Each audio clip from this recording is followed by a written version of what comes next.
Thôi chỉ hỡi xa có một con, chỉ sợ chia con rồi cũng muốn ý đưa. Có thìa vô tua cứ sợ nhỏ rồi,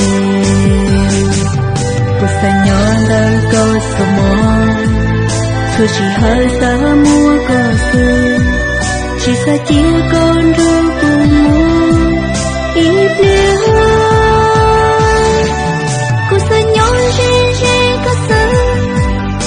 Có lỡ chỉ mua lạnh từ ủa cũ yêu lương bao lý có lắm.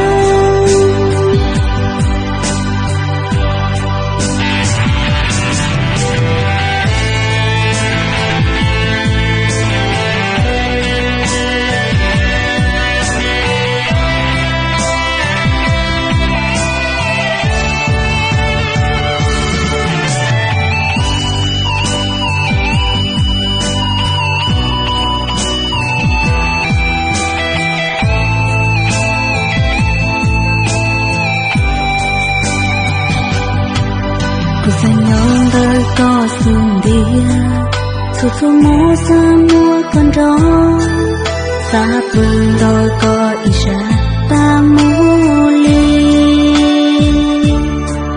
Cú sa nhon rêu nó có lúc lâu thiền, cú sa nhon đời có sầu mòn, thu chỉ hơi sa mua có sương.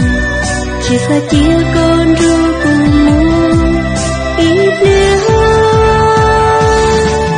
Cô sợ nhỏ rê có sợ, cho có lỡ chỉ mua lạnh từ ủa cũ yêu nôm bao lý có lắm.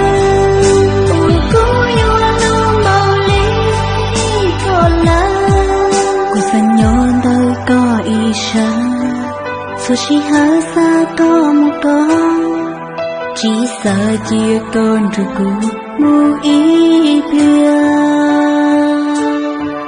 Có thìa vô tua cũ sợ nhỏ rồi.